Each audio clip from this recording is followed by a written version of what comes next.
Jaya Radha Madhava Punya Bihari.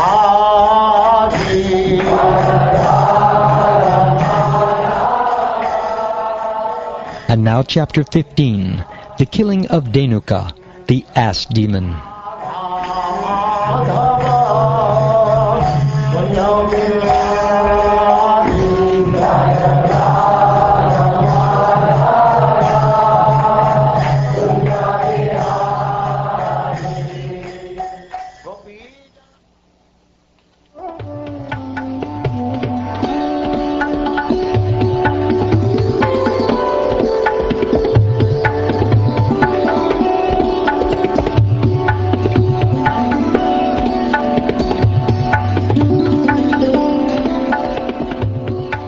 Shukdev Goswami said,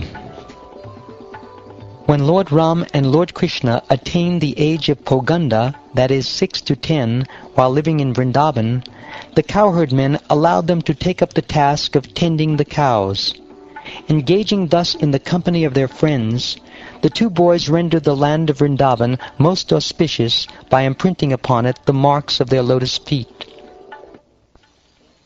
Thus, desiring to enjoy pastimes, Lord Madhava, sounding his flute, surrounded by cowherd boys who were chanting his glories, and accompanied by Lord Baladev, kept the cows before him and entered the Vrindavan forest, which was full of flowers and rich with nourishment for the animals.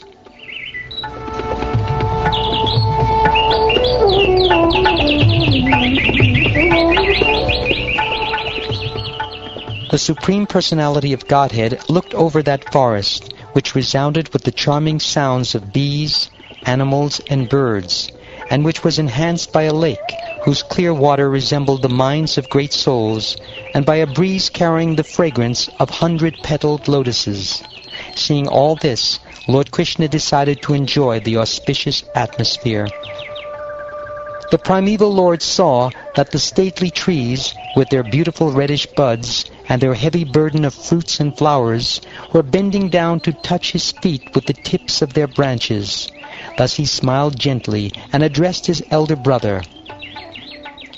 O greatest of lords, just see how these trees are bowing their heads at your lotus feet, which are worshipable by the immortal demigods. The trees are offering you their fruits and flowers to eradicate the dark ignorance that has caused their birth as trees. O original personality, these bees must all be great sages and most elevated devotees of yours, for they are worshipping you by following you along the path and chanting your glories, which are themselves a holy place for the entire world. Though you have disguised yourself within this forest, O sinless one, they refuse to abandon you, their worshipable Lord. O worshipable one, these peacocks are dancing before you out of joy. These doe are pleasing you with affectionate glances, just as the gopis do, and these cuckoos are honoring you with Vedic prayers. All these residents of the forest are most fortunate, and their behavior toward you certainly befits great souls receiving another great soul at home. This earth has now become most fortunate, because you have touched her grass and bushes with your feet, and her trees and creepers with your fingernails, and because you have graced her rivers, mountains, birds, and animals with your merciful glances. But above all, you have embraced the young cowherd women between your two arms, a favor hankered after by the goddess of fortune herself.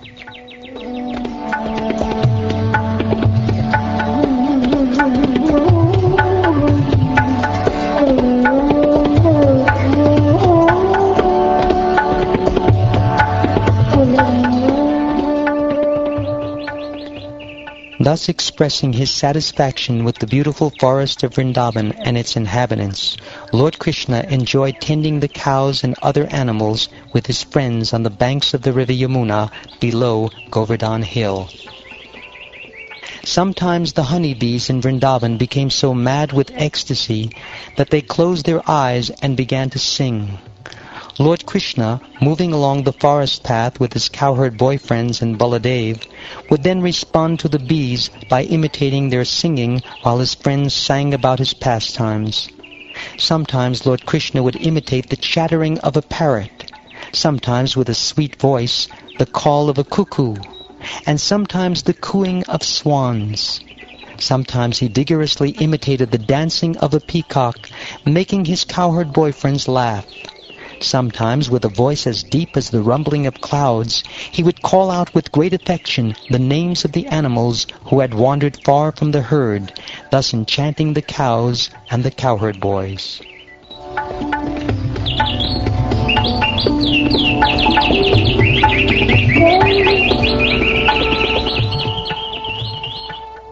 Sometimes he would cry out in imitation of birds, such as the chakoras, kronchas, chakrabas, bharadbajas, and peacocks. And sometimes he would run away with the smaller animals in mock fear of lions and tigers. When his elder brother, fatigued from playing, would lie down with his head upon the lap of a cowherd boy, Lord Krishna would help him relax by personally massaging his feet and offering other services.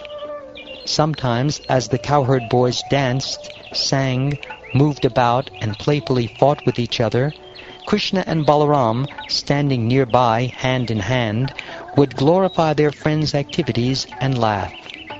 Sometimes Lord Krishna grew tired from fighting and lay down at the base of a tree, resting upon a bed made of soft twigs and buds, and using the lap of a cowherd friend as his pillow.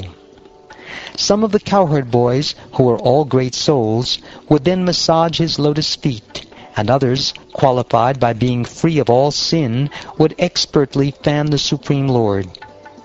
My dear King, other boys would sing enchanting songs appropriate to the occasion, and their hearts would melt out of love for the Lord. In this way, the Supreme Lord, whose soft lotus feet are personally attended by the Goddess of Fortune, concealed his transcendental opulences by his internal potency, and acted like the son of a cowherd. Yet even while enjoying like a village boy in the company of other village residents, he often exhibited feats only God could perform.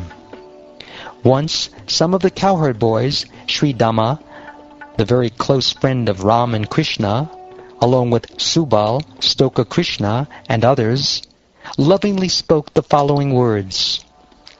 O Ram, Ram, mighty armed one, O Krishna, destroyer of the miscreants, not far from here is a very great forest filled with rows of palm trees.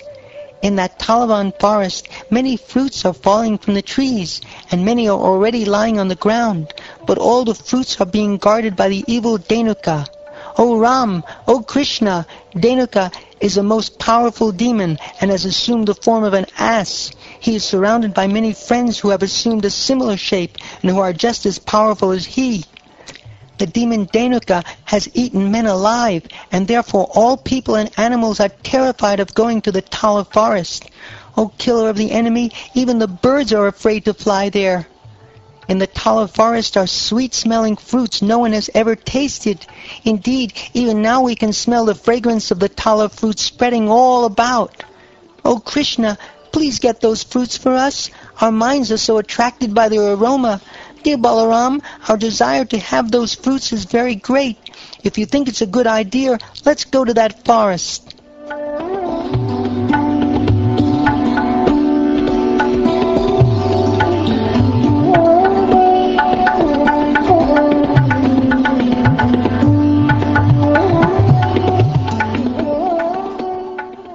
Hearing the words of their dear companions, Krishna and Balaram laughed and, desiring to please them, set off for the Talavan surrounded by their cowherd boyfriends. Lord Balaram entered the Tala forest first.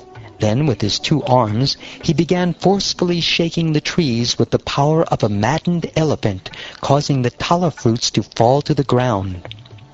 Hearing the sound of the falling fruits, the ass demon, Dhenuka, ran forward to attack, making the earth and trees tremble.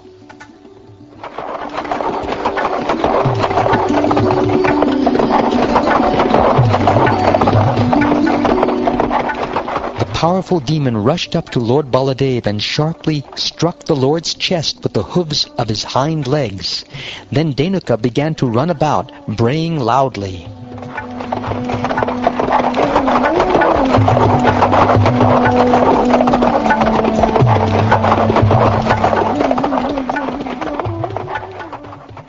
Moving again toward Lord Balaram, O king, the furious ass situated himself with his back toward the Lord. Then, screaming in rage, the demon hurled his 2 hind legs at him. Lord Balaram seized Dhenuka by his hooves, whirled him about with one hand, and threw him into the top of a palm tree. The violent wheeling motion killed the demon. Lord Balaram threw the dead body of Dhenukasura into the tallest palm tree in the forest, and when the dead demon landed in the treetop, the tree began shaking. The great palm tree, causing a tree by its side also to shake, broke under the weight of the demon. The neighboring tree caused yet another tree to shake, and this one struck yet another tree, which also began shaking. In this way, many trees in the forest shook and broke. Because of Lord Balaram's pastime of throwing the body of the ass demon into the top of the tallest palm tree, all the trees began shaking and striking against one another, as if blown about by powerful winds. My dear Pariksit, that Lord Balaram killed Dhenukasura is not such a wonderful thing, considering that he is the unlimited personality of Godhead, the controller of the entire universe. Indeed, the entire cosmos rests upon him, just as a woven cloth rests upon its own horizontal and vertical threads. The other ass demons, close friends of Dhenukasura, were enraged upon seeing his death, and thus they all immediately ran to attack Krishna and Balaram.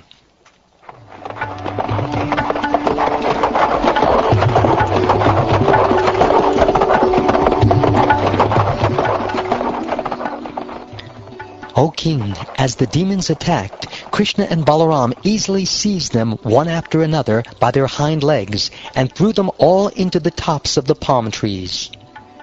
The earth then appeared beautifully covered with heaps of fruits and with the dead bodies of the demons, which were entangled in the broken tops of the palm trees. Indeed, the earth shone like the sky decorated with clouds. Hearing of this magnificent feat of the 2 brothers, the demigods and other elevated living beings rained down flowers and offered music and prayers in glorification. People now felt free to return to the forest where Dhenuka had been killed, and without fear they ate the fruits of the palm trees. Also, the cows could now graze freely upon the grass there. Then lotus-eyed Lord Sri Krishna, whose glories are most pious to hear and chant, returned home to Vraja with his elder brother Balaram. Along the way, the cowherd boys, his faithful followers, chanted his glories. Lord Krishna's hair, powdered with the dust raised by the cows, was decorated with a peacock feather and forest flowers. The Lord glanced charmingly and smiled beautifully, playing upon his flute, while his companions chanted his glories. The gopis, all together, came forward to meet him, their eyes very eager to see him. With their bee-like eyes, the women of Vrindavan drank the honey of the beautiful face of Lord Mukunda, and thus they gave up the distress they had felt during the day because of separation from him. The young Vrindavan ladies cast sidelong glances at the Lord, glances filled with bashfulness, laughter, and submission, and Sri Krishna, completely accepting these glances as a proper offering of respect, entered the cowherd village. Mother Yashoda and Mother Rohini, acting most affectionately toward their 2 sons, offered all the best things to them in response to their every desire, and at the various appropriate times.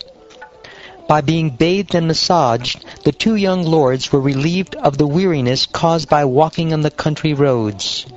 Then they were dressed in attractive robes and decorated with transcendental garlands and fragrances. After dining sumptuously on the delicious food given them by their mothers, and being pampered in various ways, the 2 brothers lay down upon their excellent beds and happily went to sleep in the village of Vraja.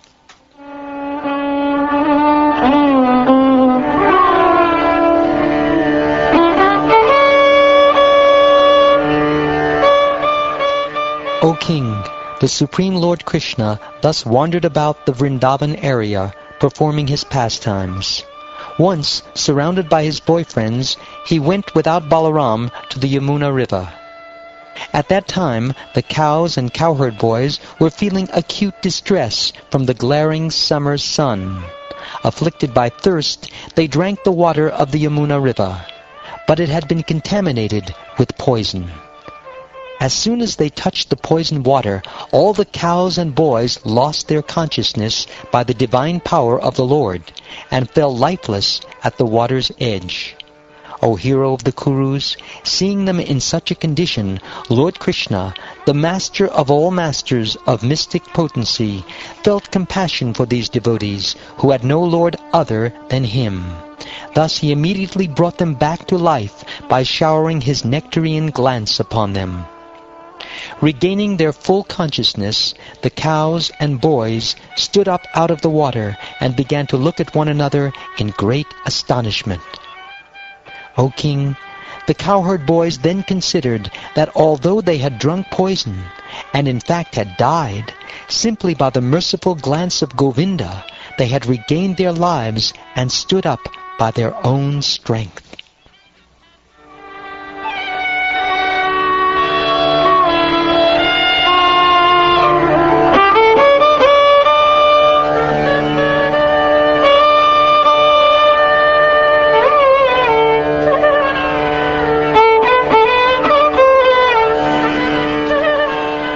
Thus ends the 15th chapter of the 10th canto of the Srimad Bhagavatam, entitled The Killing of Dhenuka, the Ass Demon.